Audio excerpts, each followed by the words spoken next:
Good morning. I will be playing Déjeuner dans la courtyard, not heart. This is lunch in the courtyard of Eugenie Rocherol's wonderful family castle that belonged to her family, I guess, over the centuries, the eons, and they would have extended family gather and basically break bread together, have lunch together, connect with people, because she was a New Orleans composer and, with French roots. And anyway, so here we are. You'll hear the French castle. As you listen to Barbara's beautiful prelude, I draw your attention to the centering thought in your order of service. And as a community, please silence your cell phones, quiet your minds, and open your hearts.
Beautiful. I love the ending of the centering thought, a circle of healing, a circle of friends, somewhere where we can be free. Welcome to Summit Unitarian Universalist Congregation Fellowship. Whether you're here in sanctuary or present on Zoom, it's great to be together, isn't it? I'm Tom Brower, 67-year-old man with mostly gray hair and beard, black pants, and a gray shirt. Summit is a liberal religious community. We're bound together not by all of us believing the same things, but by a shared commitment to love and inclusion and a compassionate, just, and sustainable world. We draw our inspiration from all the world's religions, as well as humanist teachings, nature and science, philosophy, and practical practices. The world is our library, not just one sacred text to the exclusion of all else. Many rivers flow into the ocean of truth, and we enjoy drinking from all of them. If you are new and would like to learn more about us, we invite you to go to our website, summitUUF.org, and click on the visitors button. Again, I'm looking in particular at the folks on Zoom, that's summitUUF.org. But that's not the website. Yeah, summitUUF.org. If you're here in person, you can do that later, and you could find out more by pulling aside a member and talking to them or going to the welcome table. We have 3 announcements this morning. The first, a brief one from our Reverend Casey. Good morning, everyone. My name is Reverend Casey Marie Pandell. I am 35 years old with short cornflower blue-ish hair because all my dye is coming out, and I have forgotten my stole today because I'm still not used to wearing it. So I just have a brief announcement that I want to make about our upcoming Ministers Book Group. We're going to try something a little bit different this year. Instead of doing 1 book a month, sorry, I did that to you last year, we're going to participate in this year's UU Common Read. It is a book that UUs across the country are going to be reading and discussing together over the year. It's a 4-session book group, so please try to commit to coming to all 4 sessions. We will begin in January, the 3rd Sunday of January, in the library. Unless we outgrow the library, then we'll move elsewhere. The book is Peggy Gillespie's Authentic Selves. If you have any questions about it, see me after the service, and I'll get you the information for it. Thank you. And Al Mork has an announcement.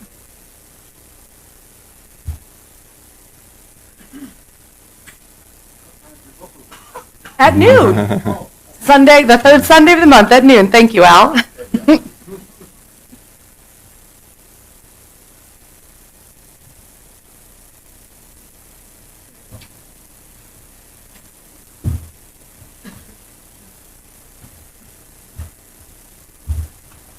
Good morning. Good morning. I'm Al Mork, member of the board. On behalf of the board, I want to let you know that this coming Thursday, Thanksgiving, we are going to have a potluck, all-age potluck, in the salon at 1 o'clock.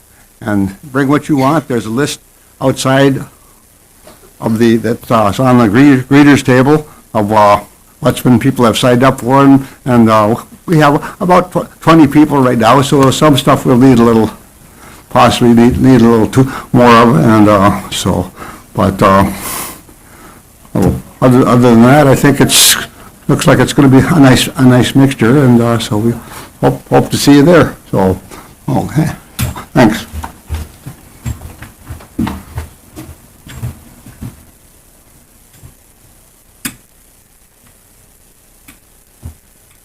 And Mary? Good morning. Testing. Let me get this. There it is. We got it. Woo, it's loud. It's hot mic. Good morning. My name is Mary Cartervale. I'm your Director of Religious Exploration, which is I work with the children and our families. And I had surgery Thursday just to remove the metal that was in my elbow, for those of you that know that I broke my elbow last summer. So I'm all good. I am wearing, I am a 5'7", gray and red hair, glasses, 60s, early 60s woman with pants that have stars and moons on them today, which people really seem to like. So I have two special announcements for y'all. One, over in this corner, we have some coffee salt dough, which was the dough that I used to make when I was a child to make Christmas ornaments. And it's set up over there for anybody who wants to make a little Christmas ornament. Just because you are not a young person doesn't mean you can't play. So if you want to get a ball of dough and take it to your seat, you can play with it. You're also welcome to go over there and enjoy. And then after the service today, it is Deck the Halls Sunday. Woohoo! Woohoo! So there we go. It's Deck the Halls Sunday. So in the back, I have some fresh eucalyptus, fresh boxwood, and fresh bay leaves from my garden, which are the evergreens I brought with. And we're going to deck the halls along with some holiday ornaments. And I need help because I'm a one-handed hall decker. So, so if you can stay after the service and help with decking the halls, we would all most appreciate it. So that's it for me. Thank you.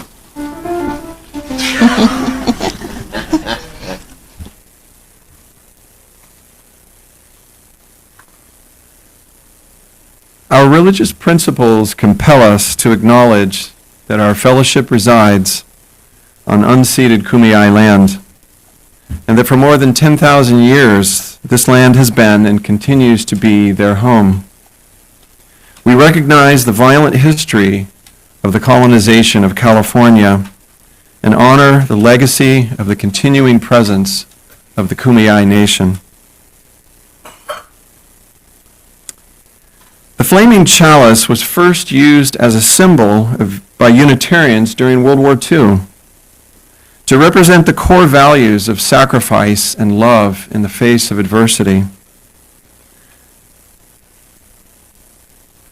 Reverend Casey has already lit the chalice. I'm nothing if not efficient.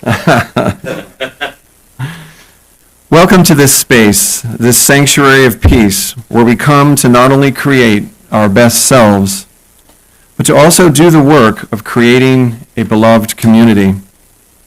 We come together as individuals, much like individual pieces of glass or pottery, that are different shapes, sizes, and colors, all of which are broken with imperfect, jagged edges, but always beautiful. While our pieces may not always fit neatly together, it is within this sanctuary, guided by our principles, that we gather together to create a beautiful mosaic. May the brokenness and beauty you find in one another create peace in this space and fill our hearts with love as we create worship together. Now, please rise as you are able for our UU hymn and affirmation.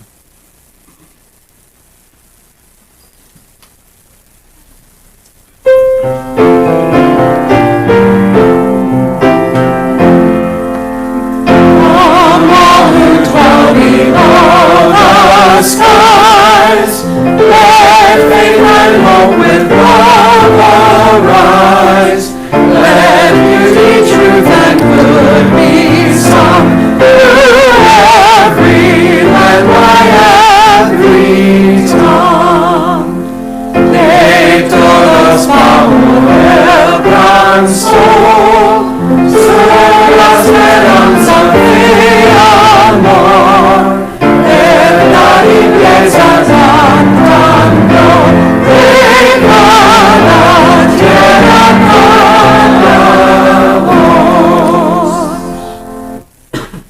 May love be the spirit of this fellowship.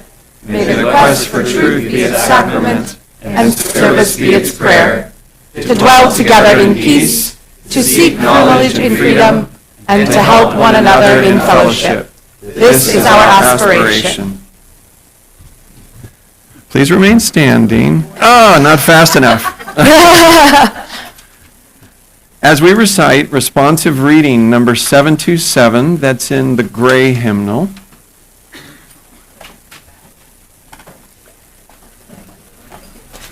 And the words should The words also should be above the magically screen. appear.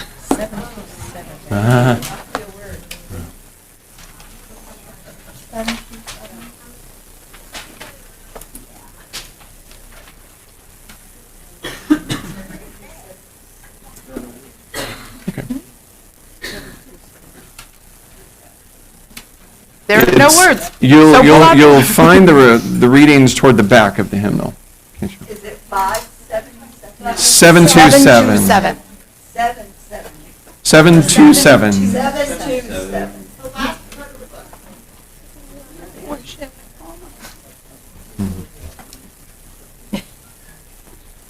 All right, it looks like.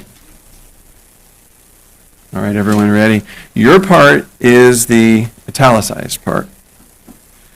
The bread we share is sacred. Grain, gift of the earth, gives life. The friendship we share this day is sacred. All gatherings, when people meet and touch, celebrate life. The laughter we share this day is sacred. Joy and sorrow that rise from love are springs of life. The stillness we share this day is sacred. In this peace is a haven for spirit which nurtures life.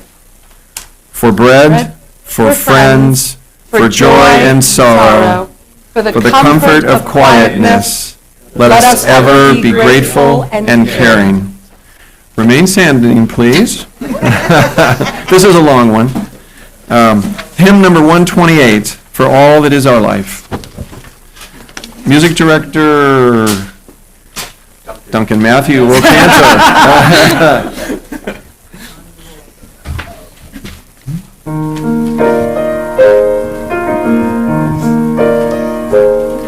For all that is our life, we sing our thanks and praise. For all that is our gift, which we are called to use, to build the common good,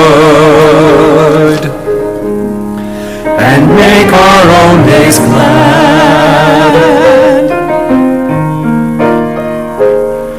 For needs which others serve, for services we give, for work that its rewards, for hours of rest and love, we come with praise and thanks.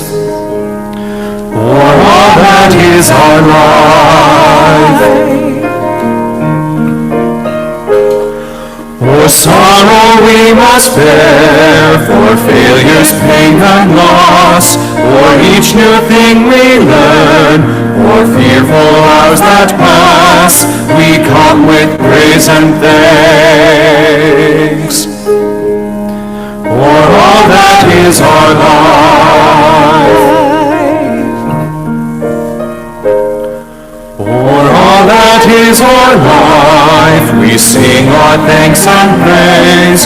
For all that is our gift, which we are called to use, to build the common good,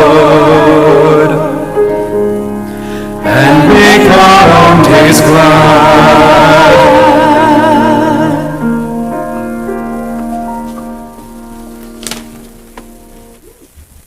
Please be seated. Finally. Reverend Casey will now share our joys and concerns. Our joys and concerns portion of our service are an opportunity for us to share the big things happening in our lives.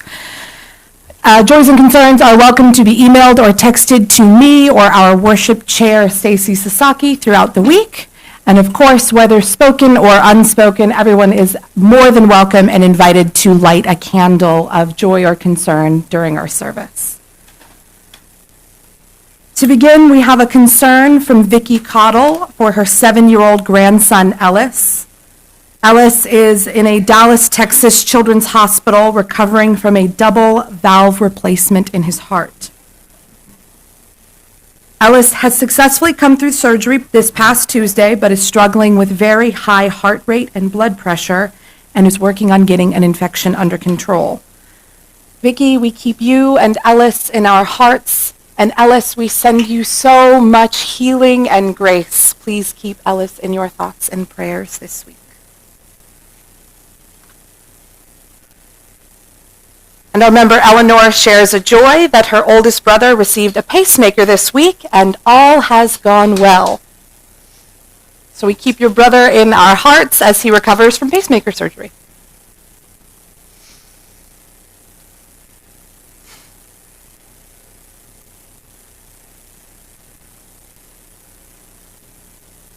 We know that not all joys or concerns are spoken here aloud today. Today and throughout the week, we hold you in our hearts as we move through our time and space.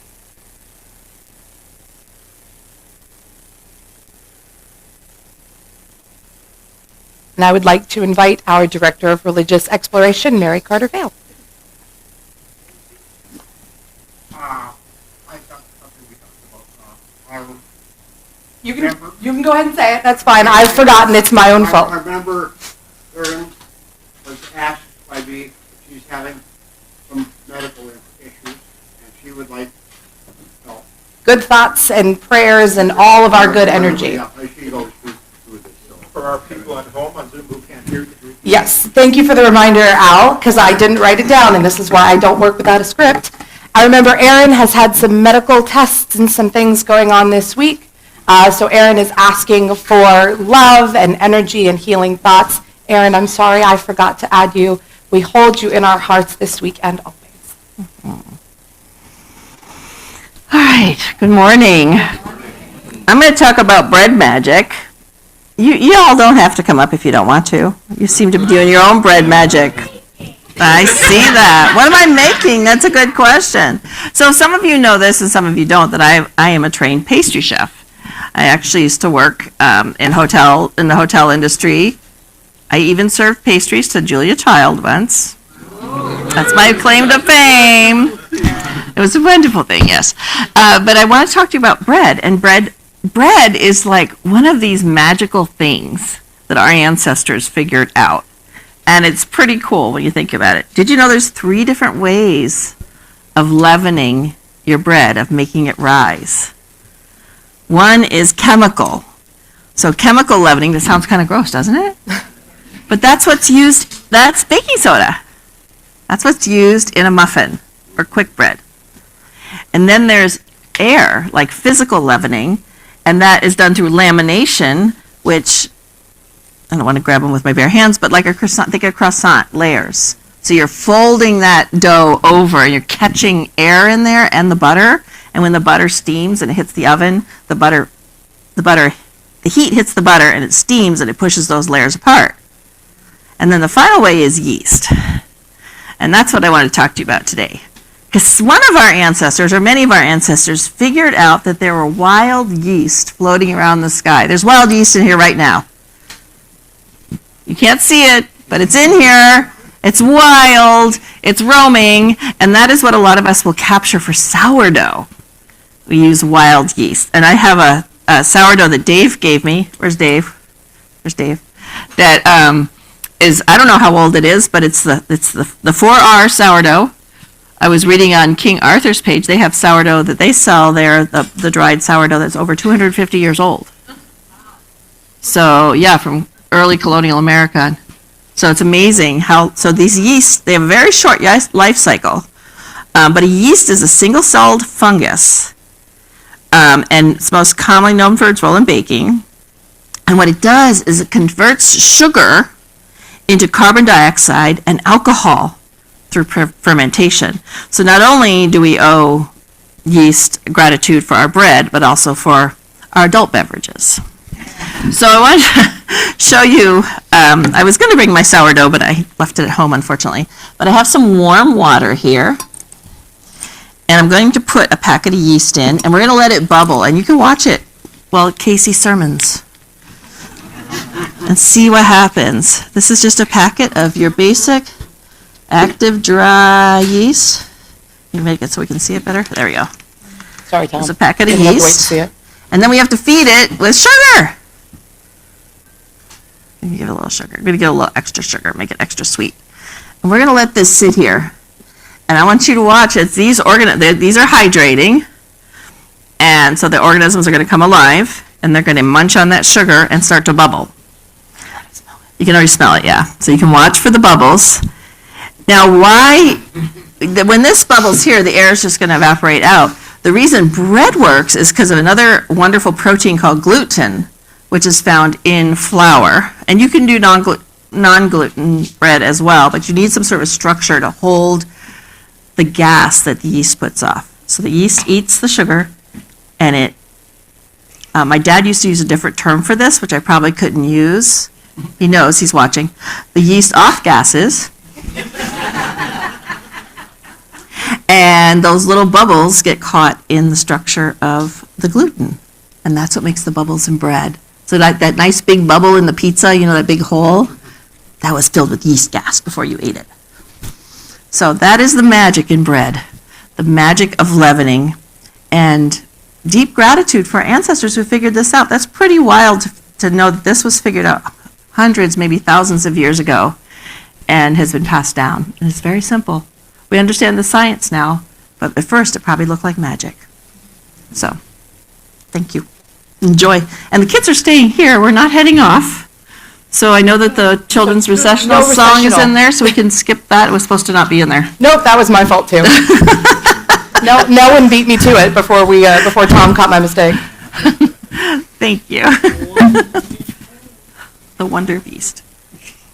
Our wonderful choir will now sing a piece by Sarah Cortell, See the Light.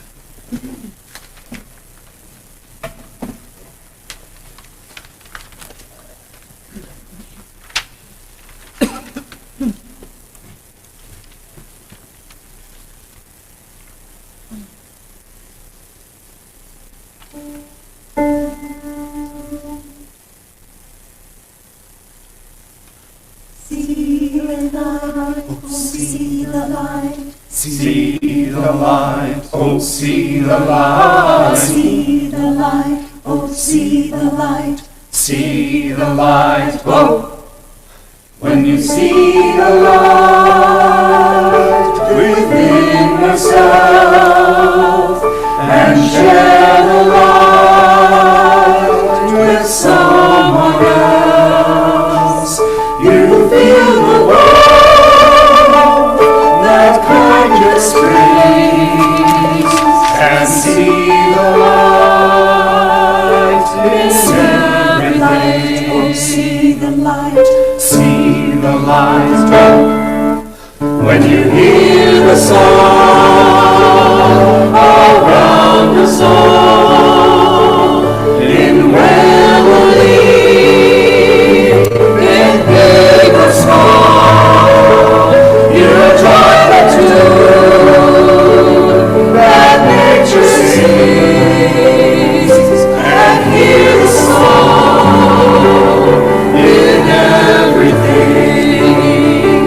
But when the light is hard to see and the warmth is fading,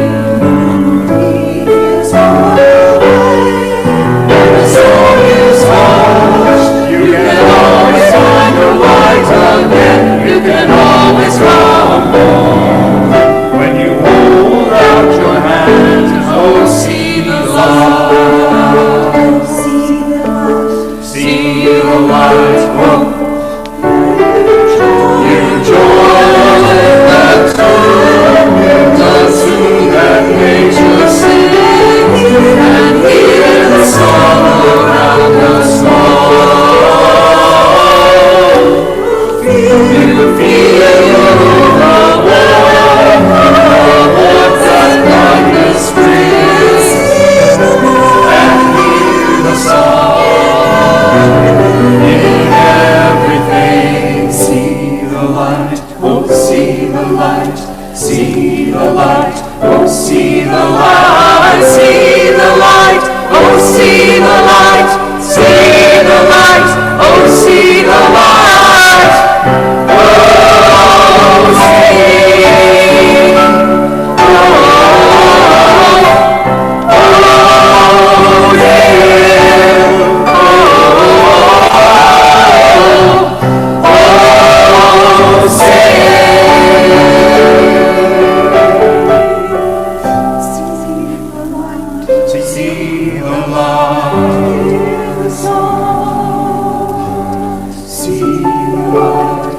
see the light, see the light.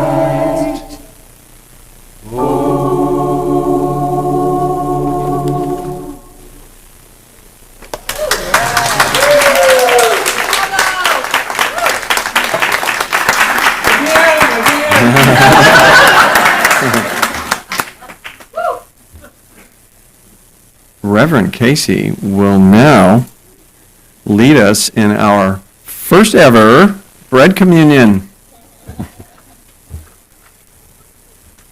Now, bread communions are nothing out of the ordinary. How many people grew up with some sort of faith that had some sort of bread ritual? Yeah. Well, you're mostly lifelong UU though, so it depends on the community. So today we're going to do Summit's first bread communion. I'm going to let you in on a little secret. This is not the last communion we're going to do this year. We're going to do a chocolate communion. Yeah. We're still going to do our flower communion as we come into our summer season. We're going to do a grief communion because Mary and I have been talking a lot about how we can help grow the spirituality of this community. And one of the ways that we do that is through ritual. I so love being your minister, but I'm sure it gets boring staring at me every Sunday. And I want you all to have a chance to participate, so that's what we're doing today. In just a few moments, I'm going to invite you to come up and choose some bread.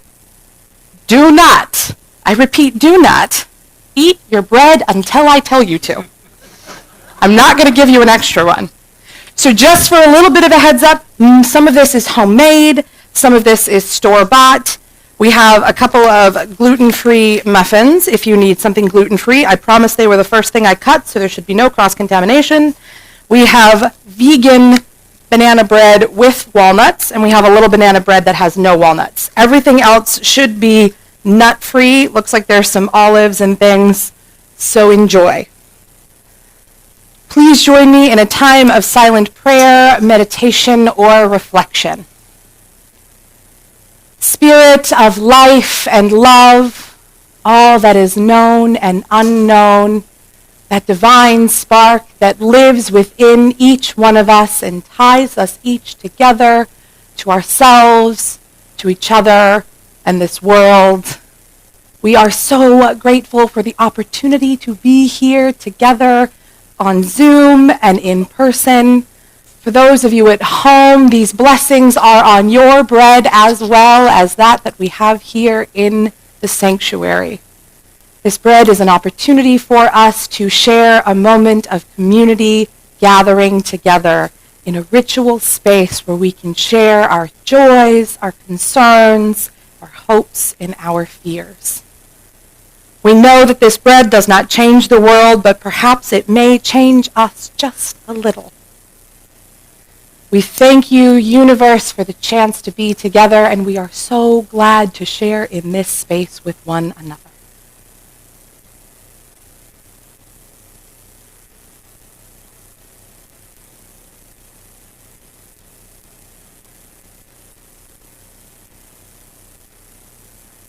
Amen. Our wonderful Barbara is going to play us out. You don't have to single file, but come on up as you are moved and choose some bread, and the kids are allowed to come too, so you guys can come pick something too. I'll take it.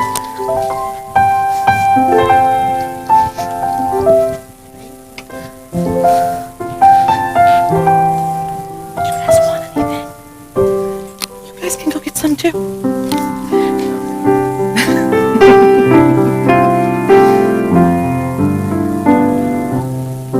Remember, do not eat your bread yet. Just hold on to it.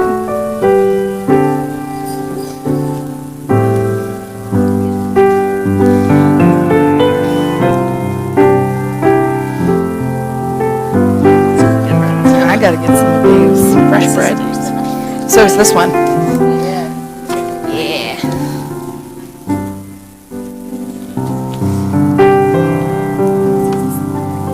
Yes.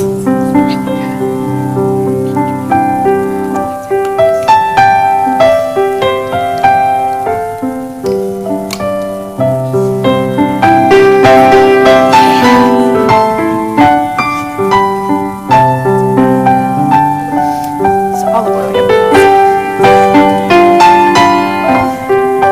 I know all the bread is delicious. Just hold on to it.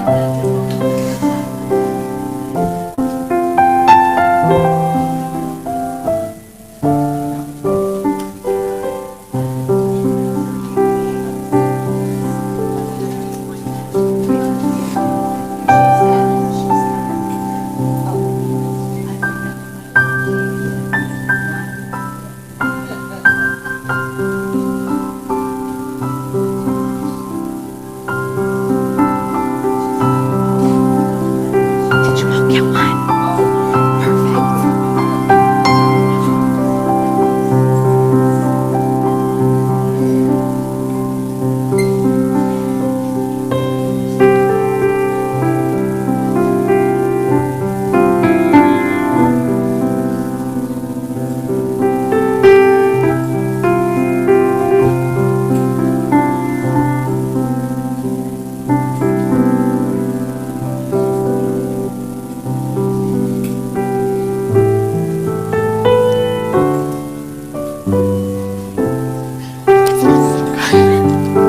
Smells like fresh bread. I don't know what I'm doing with it yet, but.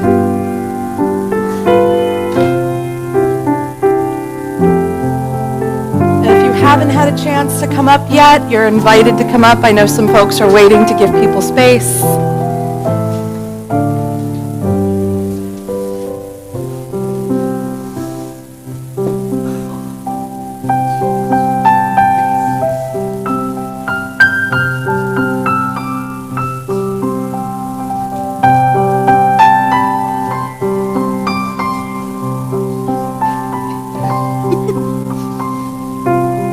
Don't eat it yet. We're almost there. Don't eat it yet. Why do you think I left mine on the chancel? A little bit. Smells like fresh baked bread already, though.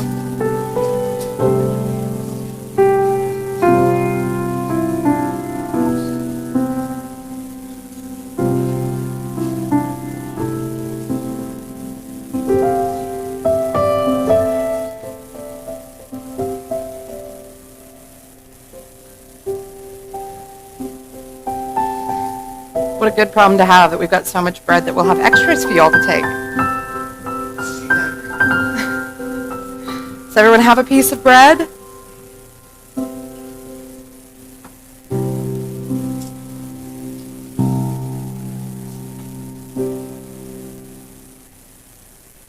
So before we partake in our communion, take a moment to look at your bread. Really look at your bread. This is no ordinary bread today. This is a bread that we get to share in this space together. Much like our chalice is a symbol of our gathering today, so is this bread. Take a look around the room and see the faces that are in this space with us. We come from different walks of life. We come with different things on our hearts and minds. Some of these faces are new to us, some are seasoned, and everything in between. When you eat your bread, try to find someone in the room to take just a moment to lock eyes with.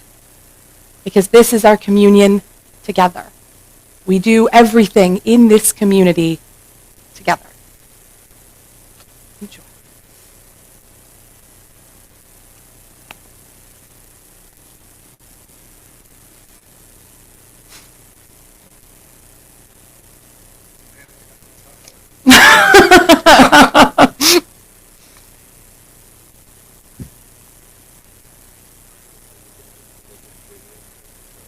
No.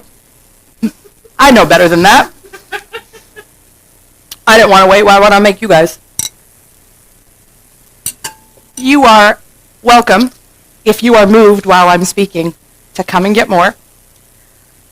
I was thinking a lot this week about what I actually wanted for this communion, more than just sitting here and eating bread with all of you.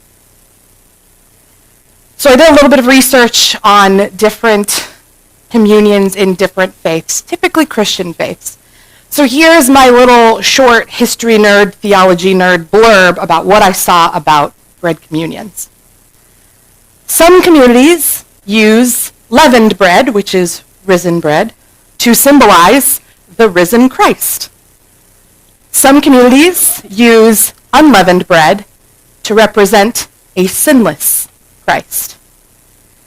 Some Catholic churches particularly use easily breakable wafers as a symbol of charity. So it's easily broken so you can share it with other people. Some communities specifically use matzah, and some communities don't care what you eat as long as you eat it. And I thought that was really interesting because I grew up sort of, we'll say Catholic adjacent. And I always ever saw just the little wafers. I was actually telling someone this morning that I distinctly remember a priest when I was about 8 telling me, well, it tastes better once it's blessed. Something tells me that's not true. But I was thinking a lot about why we do these ceremonies, and we know they go far, far back into time. We know these are not new rituals we're doing together. So a little bit of the history, at least that I found, and I'm sure there are people more well-versed in this than I am, but one of the things I saw was that the disciples specifically broke bread together during Passover as a symbol of resilience. During grief and fear, they came together and shared a meal of hope. Doesn't that sound like something we could use a little more of right now? So I was thinking a lot about my own history with communion. My dad's family is Methodist. My mother's family is Catholic. I grew up sort of Catholic. I was baptized, and that's about it. But I went to catechism, and I got to learn about some of this stuff. And as I was probably my early teens, my mom's best friend was a Mormon lady. So I went to Mormon church because I was kind of a weird kid, and I just needed friends desperately. So off to church I got shipped. And they were a lovely community. They were a really wonderful community of really welcoming people. And they also celebrate communion, and I remember us getting the basket passed around with little tiny cups with a piece of bread and a little tiny cup of water. Because Mormons don't do alcohol, so no wine, and they didn't do juice. And I remember telling my mom excitedly when I got home that day, Mom, I did communion. And she went, oh. And I went, oh. And she goes, well, honey, you're Catholic. And I went, okay. And she goes, well, you haven't had communion, so you really shouldn't be having communion because you haven't had your first Holy Communion. And I was probably 12 or 13 and went, what's that mean? She goes, well, it's really complicated, but you have to go talk to a priest and confess your sins and all this stuff. And I went, well, do you do that? And she goes, no, not really. I said Catholic adjacent. And so she explained it to me the best that she could for someone that wasn't super into it, but she had some pretty strong feelings about whether or not I, at 13, was allowed to take communion. And gosh, did it feel icky. She didn't make me feel bad. Just the idea that I wasn't worthy to participate in this ritual because I hadn't confessed a sin that a 13-year-old might have. I can't imagine other than like sneaking a candy or a cookie when I wasn't supposed to. And they never really sat right with me. And I never really loved that. And I went to a lot of churches. I did a lot of church hopping, church shopping. And what I've always done, even as I've gotten older, and frankly it doesn't matter, I've always just kind of respected that I grew up Catholic. This isn't my faith or my practice. I'll participate in it in the way that feels relevant to me. The course that I took in London a few years ago, we had an Episcopal priest who offered me, or an Anglican priest who offered me communion, and I said, no, thank you. And everyone went, no, you can take it. I went, no, really, it's not my thing, but I would gladly take the priest's blessing, and it was beautiful. So I was thinking a lot how we could make a communion like this relevant for us, because I genuinely believe, and I think all of us in this room do, there is no reason why any of us cannot participate in this ritual. Our Transylvanian Unitarian brothers and sisters and our siblings in that place also participate in communion, in a free and clear manner, which means no one is exempt. You do not have to earn this communion. You earn it simply by being here as a human on this earth. I love that. And I thought, not just broadly, but really for this community in this room today, why did it feel really important to do this communion? Now, we had this communion planned, Mary, I think we decided this time last year that we were going to do it. So this has been something we've wanted to do for a while, but I kept thinking this week that something was really important about it today, and I couldn't figure out why, and then I remembered. How many stories have we all heard this week of families who are fractured post-election? Lots of families struggling with hearing that their other family members made choices different than theirs. So we're seeing a lot of communities that are going into a holiday season broken. And we're broken too, because we're human. But that doesn't mean we are not worthy. I thought to myself, maybe that's really why we need to do this today. Because we, in this room, every week, choose to be together. That's what covenant is, right? There's no book telling us we have to be here.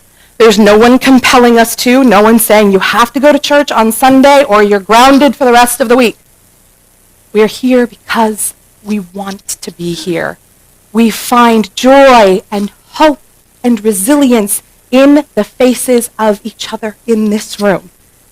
Even on our hardest days, I look into your faces and I see hope. And that is why we are in this room together today. So that is why today, of all Thanksgiving weeks, knowing that Thanksgiving comes from a complicated history of colonialism, white supremacy, fear, and danger, we know that we hold a lot of complicated things in our history, both global and personal. But today, this is not a room full of perfect people, but I think sometimes, if we're really lucky, we get a little glimpse of perfection when we are here together. So may it be, and amen.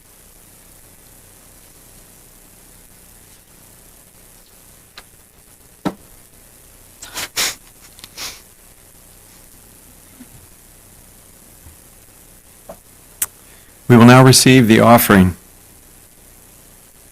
Your Sunday morning offering is a gift that provides Summit UU Fellowship with the financial resources to build a better world together. The smallest gift is welcome. For those of you on Zoom, please select the Sunday plate option in the chat box. So the piece that I played first today was lunch in the castle, courtyard of the castle. And not all of us have a family castle. And let's break bread across the tracks. This is Across the Tracks Blues by Duke Ellington.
Please rise as you are able for our closing hymn, number 323, Break Not the Circle. There's a misprint in the order of service.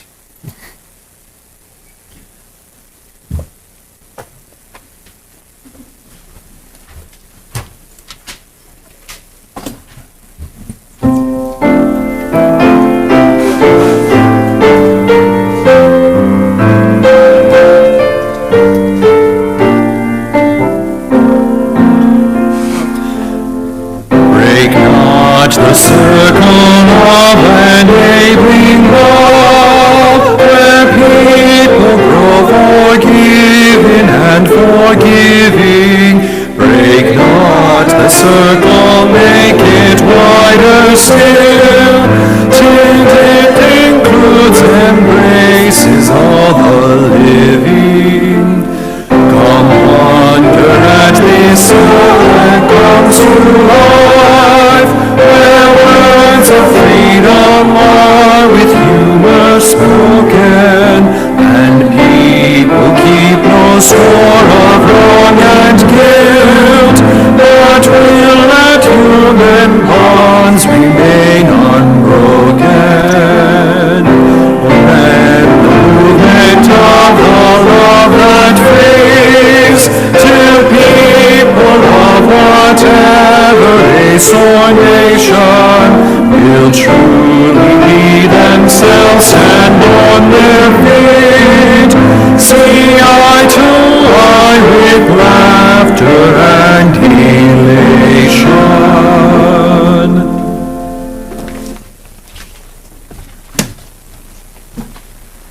I think one of the things that I love the most about being a Unitarian Universalist is knowing deeply in my heart that I am always worthy.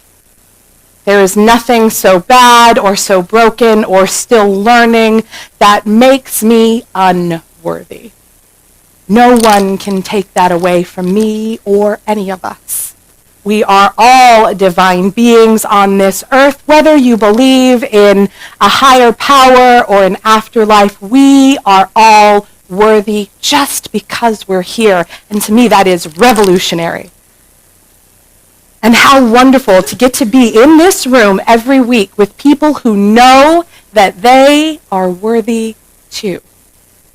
People that will go out and touch others in the world and show them that they are always worthy too. Amen, shalom, salam, ashe, namaste, and blessed be. Go now in peace. May the light within you be a blessing to the world.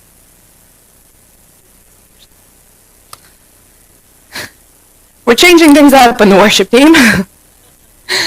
We are going to have our closing circle song in just a few moments. There is salon today. If you are staying to deck the halls, please make your trip to the salon brief and then come back so we can help Mary make this place ready for the holidays.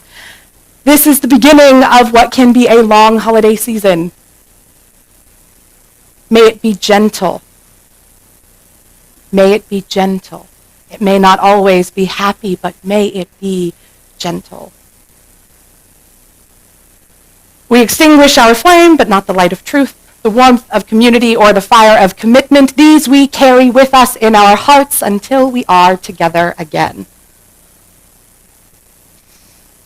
Circle up around the bread. Come on, girls. Come on, girls. I just put my hand up and wait. What a good problem to have that we can't make a circle anymore.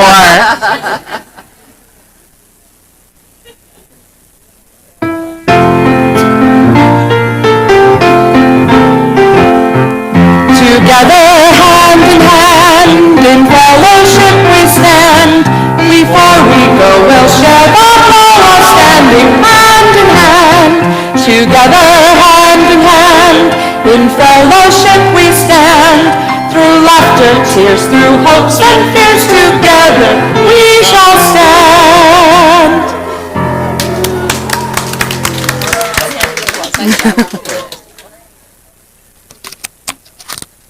unfortunately,